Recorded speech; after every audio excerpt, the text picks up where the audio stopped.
Banner तले आकर तमाम सारे प्रदर्शन और कार्यक्रम करने वाले हैं। इसके पीछे का कारण ये है कि उत्तर प्रदेश में जो तमाम संविदा और आउटसोर्सिंग के कर्मचारी हैं, लंबे समय से सरकार से ये गुहार लगा रहे थे कि इनकी समस्याओं का हल किया जाए, लेकिन देखने को मिला कि सरकार की तरफ से इन्हें आश्वासन के सिवा कुछ नहीं मिला, जिस वजह से इनके बीच में नाराजगी देखने को मिली और आखिरकार सभी ने ये रणनीति बनाई कि एक बैनर तले आकर एक बड़ा प्रदर्शन किया जाना है। कल उत्तर प्रदेश में आपको देखने को मिलेगा कि जगह जगह पर जिला मुख्यालयों पर या फिर कार्यस्थल पर ये कर्मचारी तमाम तरह के प्रदर्शन करेंगे, अधिकारियों को ज्ञापन पत्र सौंपेंगे और ये गुहार लगाएंगे कि इनकी मांगों को पूरा किया जाए। फिलहाल तो एक लंबे समय से ये शांतिपूर्वक ढंग से अपनी मांगों को सरकार के सामने रखते हैं, लेकिन सरकार ने जब इनकी बातों को नहीं सुना तो अब बड़ा कदम उठाने के लिए मजबूर हो चुके हैं ये कर्मचारी। आपको बता दें, कल का जो कार्यक्रम होना था पहले तो वो राष्ट्र स्तर पे होना था, लेकिन पहलगाम के आतंकी हमले को देखते हुए तैयारियों में कुछ कमियां देखने को मिली, जिस वजह से इस कार्यक्रम को अब 9 जुलाई को किया जाएगा। लेकिन कल का कार्यक्रम जो है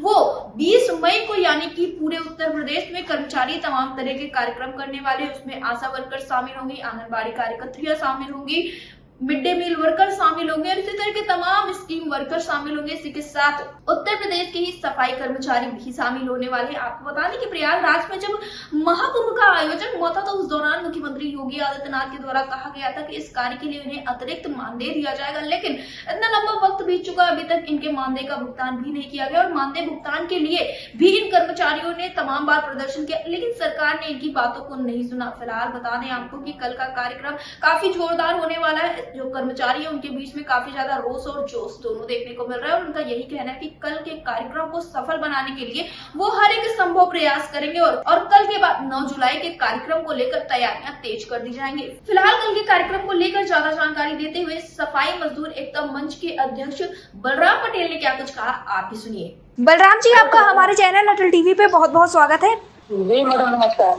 बलराम जी, जैसा कि देखने को मिल रहा है कि कल एक अहम दिन माना जा रहा है, क्योंकि कल उत्तर प्रदेश में तमाम कर्मचारी अपनी मांगों को लेकर सरकार के सामने खड़े होने वाले हैं। तो मैं आपसे जानना चाहूंगी कि आपके यहाँ क्या कुछ स्थितियां बनी हुई हैं, आप लोग किस तरह से सरकार के सामने प्रदर्शन करने वाले हैं और क्या कुछ मांगों को लेकर आप लोग आगे आने वाले हैं।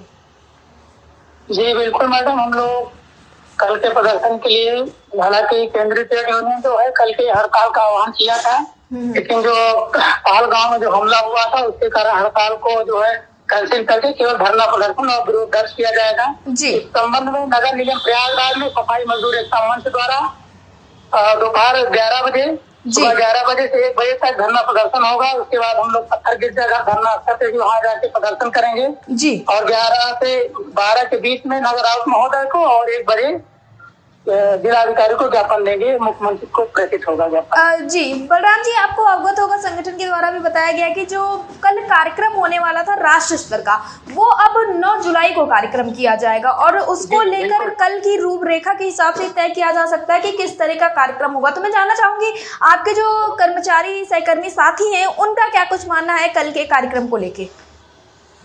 काफी जागरूकता है कर्मचारियों में अपने अधिकारों को लेकर। जिस तरह से सरकार द्वारा श्रमिक विरोधी कानून लाए गए हैं, उन कानूनों के संघर्ष में हम लोग जो श्रम कोड लाए जा रहे हैं, श्रमिकों के अधिकारों को कमजोर किया जा रहा है सरकार द्वारा, उसी सब के विरोध में कर्मचारी संगठित होंगे और सरकार के प्रति जो है विरोध दर्ज करेंगे।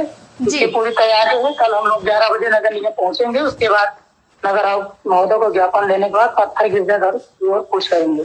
जी बलराम जी, मैं आपसे जानना चाहूंगी, जो आप लोगों का मानदेय का भुगतान नहीं किया गया था, जो आप लोगों ने प्रयागराज में कार्य किया था, क्या उस मानदेय का भुगतान कर दिया गया है या फिर अभी उसे लटकाया गया है।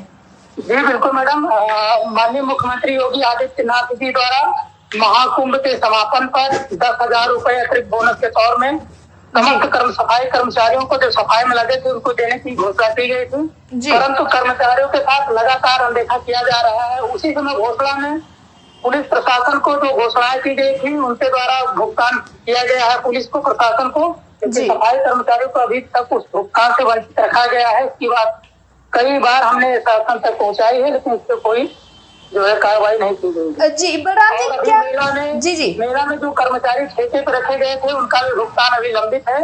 करवानी चाहिए प्रदेश सरकार को और नगर निगम प्रशासन को, जिला प्रशासन को, उन मजदूरों से लगातार सुबह से शाम काम कराने के बाद उनका भुगतान अभी तक नहीं हुआ है। कर्मचारी दर दर की ठोकरें खा रहा है। जी बलराम जी, मैं आपसे जानना चाहूंगी जो कल का कार्यक्रम हुआ, क्या इस 10,000 रुपए के मानदेय की भुगतान की बात को इस कार्यक्रम में शामिल किया जाएगा? जी बिल्कुल, 10,000 रुपए अतिरिक्त बोनस की और 16,000 रुपए जो न्यूनतम वेतन देने की गारंटी माननीय मुख्यमंत्री जी कुंभ मेला समापन से किए थे। 16,000 न्यूनतम वेतन, 10,000 रुपए बोनस, और जो मेला कर्मचारी हैं उनका जो अभी भुगतान नहीं हुआ उसके संबंध में, और कई अन्य मांगे हैं जिसके संबंध में हम कल लोग धरना प्रदर्शन करने वाले। जी बलराम जी, अटल टीवी से जुड़ने के लिए बहुत बहुत धन्यवाद। धन्यवाद मैडम।